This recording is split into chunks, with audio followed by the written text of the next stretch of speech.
Buenas noches, bienvenidos. ¿Cómo les va? ¿Cómo están? Gracias por estar aquí. No, por favor. Un placer tenerlos. Gracias De verdad, vamos a saludar a Gustavo Gaona, vocero de la Cámara de Micros de Larga Distancia, y a Franco Rinaldi, politólogo especialista en temas aeronáuticos. Y hay mucho para hablar sobre toda esta historia y sobre lo que significa y lo que implica el transporte en nuestro país y el transporte para turismo, ¿no? Digo, con toda esta revolución acerca de si es posible empezar a cobrar nuevos impuestos a los viajes al extranjero y el tema de las low cost. Vamos a empezar por lo primero, que es lo que planteaba recién Nico en su columna.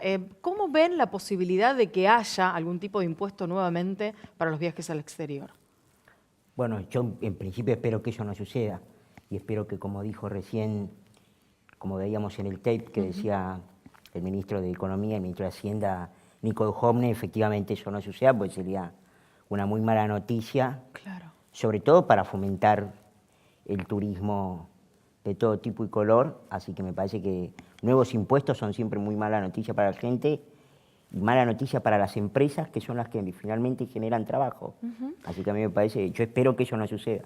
¿Cómo es el tema de la competencia, Gustavo, respecto del transporte de larga distancia y los aviones en un país tan extenso como la Argentina? Bueno, la cara clave, y nosotros desde el transporte de los ómnibus de larga distancia lo venimos sosteniendo siempre, es de tener una política inclusiva, que incluya modalidades. Acá no se trata de o los ómnibus frente a los aviones o los aviones frente a los trenes, sino uno más otro. Si caemos en el error de ser un Boca River, estamos en una situación compleja. ¿Por qué?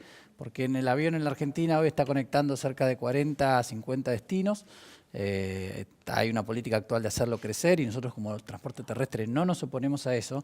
Lo que sí decimos es, atención, porque el transporte terrestre conecta 1.600 destinos y tiene una política de funcionamiento diferente. ¿Qué quiero decir?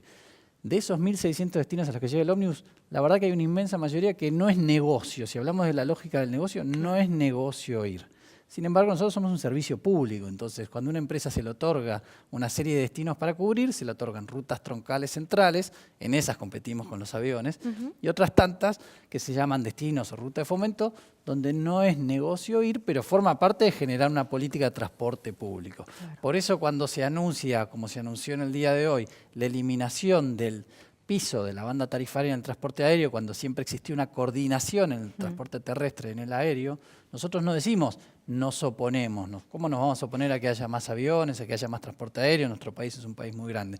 Lo que sí decimos es, atención, tenemos que hacer estas cuestiones de forma coordinada, porque si no, lo que uno gana por un lado lo puede perder por el otro. Claro. Y esta situación, lamentablemente, entendemos, nos está dando. Hace tiempo que le venimos planteando que estas medidas, en términos de revolución de los aviones, también se podrían hacer en el transporte terrestre. Necesitamos un nuevo marco regulatorio, nuevas normas, un transporte del siglo XXI con reglas del siglo XXI y no reglas del siglo XX como hoy tenemos. Si no, es muy difícil competir para nosotros y nos encontramos con distorsiones como que se diga que viajar por tierra es más caro que viajar por aire, ¿no? Bueno, uno de los planteos que uno se hace, ¿no? No solamente apuntar a lo turístico, sino que uno ve los estudiantes que son del interior y viven en la capital federal o que viven en otras ciudades, o incluso los viajes por trabajo. Ayer sacábamos la cuenta con la proporción con la ciudad de Córdoba, Buenos Aires-Córdoba.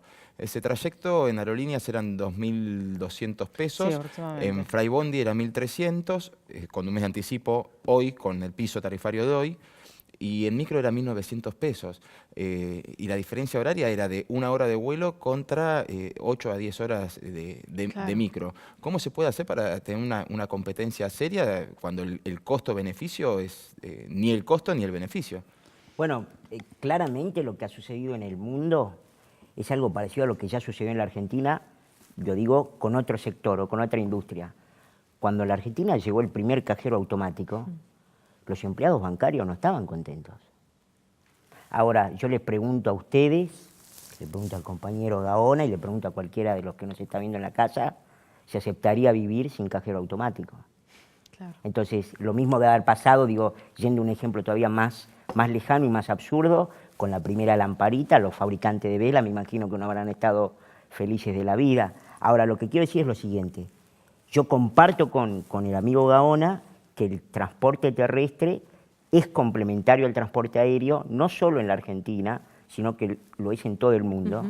Y lo que a mí me da la impresión es que esa coordinación tiene que ver con una pata política que probablemente y él lo conoce más que yo simplemente me dedico a trabajar con el sector aerocomercial, probablemente hay una pata política que está un poquito flaca y que hay que robustecerla para que haya una propuesta política de parte del Estado Nacional Argentino de cómo se va a reconvertir el transporte terrestre. Lo que sí te digo, y lo que sí les digo a todo el mundo, es que la necesaria reconversión del transporte terrestre no puede esperar y no puede seguir siendo postergada sobre pretexto de hiperregular el transporte aéreo. Porque la hiperregulación del transporte aéreo, ustedes me preguntaban recién sobre el tema de los impuestos, el 50% de un ticket aéreo al exterior es impuesto. Entonces, no se puede seguir agregando más impuestos y no se puede seguir sobreregulando un mercado que ya está recontrarregulado. El mercado aerocomercial argentino, el mercado aerocomercial argentino tiene un enorme potencial para crecer. Y ese crecimiento, porque esto también hay que decirlo, son fuentes de trabajo. Cada avión que llega a un aeropuerto son 80 fuentes de trabajo directas que se crean. Entonces se fomenta industrias como el turismo, que son las industrias modernas, sin humo. Digo, se fomentan un montón de cosas con el transporte aéreo. Y también es cierto que la banda tarifaria, la eliminación de la banda tarifaria mínima, tiene dos problemas, ¿no? Tal cual lo anunció el gobierno ayer. Que es, primero, que tiene que ser ida y vuelta, una restricción totalmente ridícula y anacrónica, y también lo de los 30 días. No hay que ni 30 días ni ida y vuelta, porque eso además pasa por alto que muchas veces las empresas, en los últimos días, en las últimas 24, 48, 72 horas, antes de que salga el boleto, antes de que salga el avión, tienen unos asientos libres y no se los vas a permitir vender a poca plata para, aunque sea, minimizar el déficit. Las empresas aéreas también pierden plata. Y el margen de ganancia de las empresas aéreas es muy bajo. Vos hablabas y decías algo puntual y me parece sumamente interesante a la hora del análisis, que es la cuestión de la pata política y el trabajo conjunto. Imagino una política conjunta entre las diferentes formas de transporte de la Argentina, me estoy refiriendo al transporte de pasajeros, pensando en una eventual Argentina con un transporte ferroviario remozado, que pudiera funcionar como debiera funcionar o como supo funcionar en algún otro momento. ¿Hay algún país que sea ejemplo en esto y que podamos empatar con la Argentina como para pensar en a quién mirar como los ojos? La realidad es que, y volviendo por ahí también al tema que comentaba acá el compañero del cajero y demás, nosotros entendemos que, y esto no es de la Argentina, esto es del mundo, en el mundo hoy funcionan y conviven y coexisten el sistema de los aviones, el sistema de los trenes y el sistema de los ómnibus. Entonces, lo que tiene que ver es con una política de cómo se aplica esto. Si nosotros decimos todo para uno y el resto lo dejamos de lado, pasa lo que pasó una vez con los trenes en Argentina. Se dijeron que eran viejos, lentos, pesados y que ya era el pasado, y vemos que el mundo lejos está de ser el pasado. Lo mismo ocurre con el transporte terrestre, hay que buscar alternativas. No hace falta ver muy lejos, en distintos países hay modelos de éxito e inclusive es algo que por ahí mucho no se conoce en la Argentina.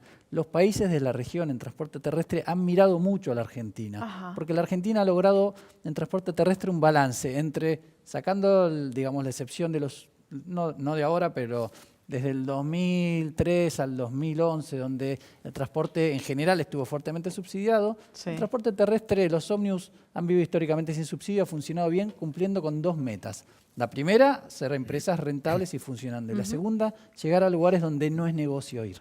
Entonces, básicamente lo que hay que trabajar es sobre las normas, sobre la regulación. Hay cosas que desde el transporte terrestre podemos ver y copiar del transporte aéreo que han hecho muy bien, son altamente eficientes en términos de aprovechar y maximizar o minimizar sus costos, maximizar las oportunidades. Entonces nosotros también estamos en condiciones de ofrecer tarifas competitivas, pero para eso, y al ser un sistema regulado, no buscamos la desregulación. A veces la desregulación canibaliza y genera justamente que para ahí quien no tiene la posibilidad, los destinos rentables pierdan esta conectividad. Eso pasa un poco en el transporte aéreo, pero sí buscamos que el Estado nos dé las herramientas regulatorias para poder seguir siendo una opción. Después el usuario elegirá. Me conviene porque tiene mayor conectividad o mayor frecuencia el transporte terrestre, porque sale un ómnibus cada media hora y me sirve y viajo a la noche y me ahorro la noche de hotel. Si hago turismo, tengo que estar sí o sí mañana a 1.500 kilómetros. El problema es querer reemplazar peras por manzanas. No es lo mismo. Apuntando a la cuestión regulatoria, ¿qué porcentaje del pasaje del ómnibus hoy son impuestos? El ómnibus tiene un costo importante a nivel impositivo. que gira en torno de un 20 y tanto por ciento. Lo que pasa es que esto está distribuido en distintas partes. Hay un ejemplo que es muy claro, y esto no se da en el transporte aéreo. El combustible, que es el 35% de nuestros costos, prácticamente la mitad del costo de salario, ese combustible que nosotros pagamos tiene impuestos que 50%. están destinados, a un altísimo porcentaje de impuestos, están destinados a subsidiar el transporte urbano. Locura, claro. Entonces, Una vuelta, el pasajero que está sacando un pasaje de un boleto de ómnibus de larga distancia está pagando un impuesto para sostener el transporte urbano. O sea que si hubiera una modificación impositiva, ustedes serían mucho más competitivos Por también. supuesto, también tenemos nosotros, el transporte terrestre de los ómnibus es el único transporte que entrega pasajes gratuitos. Entonces entregamos más de 2 millones de pasajes gratuitos. De esos pasajes que entregan las empresas de ómnibus, una parte muy pequeña compensa el Estado. Ahora lo hace en una parte muy pequeña y tarde.